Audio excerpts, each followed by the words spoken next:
বাংলাদেশের সাথে ভারতের যুদ্ধ বেঁধে যাওয়ার আশঙ্কা বা এ ধরনের কোনো পরিস্থিতিও তৈরি হয়নি বলে জানিয়েছেন পররাষ্ট্র উপদেষ্টা মোহাম্মদ তৌহিদ হোসেন।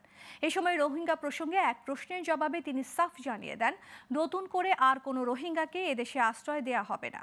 দুপুরে পররাষ্ট্র মন্ত্রণালয়ে এক ব্রিফিংয়ে এসব কথা জানান পররাষ্ট্র উপদেষ্টা। এ সময় সাবেক প্রধানমন্ত্রী শেখ হাসিনা ভারতের রাজনৈতিক আশ্রয় প্রসঙ্গেও কথা বলেন তিনি। বিস্তারিত শাহরিয়ার বাঁধনের রিপোর্টে। রোববার দুপুরে পররাষ্ট্র মন্ত্রণালয়ের নিয়মিত ব্রিফিংয়ে সাংবাদিকদের সাথে কথা বলেন পররাষ্ট্র উপদেষ্টা মোহাম্মদ তৌহিদ হোসেন। এ সময় শেখ হাসিনাকে ভারত সরকার রাজনৈতিক আশ্রয় দিয়েছে কিনা এই প্রসঙ্গে সাংবাদিকদের সঙ্গে কথা বলেন তিনি। রাজনৈতিক আশ্রয় স্বাভাবিকভাবে যে কোনো দেশ যে কাউকে রাজনৈতিক আশ্রয় দিতে পারে, দেওয়া উচিত কিনা এক্ষেত্রে সেটা হলো দেখার বিষয়, সেটা আমরা দেখি। উপদেষ্টা বলেন, বাংলাদেশের সাথে ভারতের যুদ্ধের শঙ্কা বা হওয়ার মতো কোনো অবস্থাও নেই।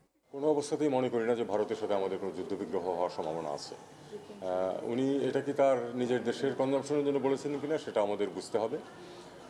আর উনি যেভাবে বলেছেন এটা বিটিং অ্যারাউন্ড দ্য বুশ অনেকটা, কারণ ইউক্রেনের যুদ্ধের কারণে তো ভারতের যুদ্ধ প্রস্তুতির আমি কোনো প্রয়োজন দেখি না, বা হামাসের সাথে যে সমস্যা হচ্ছে তাতে করেই বা ভারতের অন্ততপক্ষে এখানে কি সম্পর্ক। আর এর সাথে ইউক্রেন এবং হামাসের সাথে বাংলাদেশ কি করে তুলনীয় হয় এটাও আমার বোধগম্যতার বাইরে। অন্তর্বর্তী সরকারের এই উপদেষ্টা সাংবাদিকদের সাফ জানিয়ে দেন, নতুন করে আর কোনো রোহিঙ্গাকে এদেশে আশ্রয় দেওয়া হবে না। যে আমরা খুব স্পষ্টভাবে বলেছি যে আমরা আর একজন রোহিঙ্গাকে আশ্রয় দিতে রাজি না, কিন্তু কিছু ঢুকে যাচ্ছে এটা আমরা জানি। সেটাকে আমরা যতটুকু পারা যায় ঠেকানোর চেষ্টা করছি। বিজিবি যেটা করছে সেটা হলো যে প্রতিদিনই কিন্তু পুশব্যাক করছে যাদেরকে আমরা ধরতে পারছি।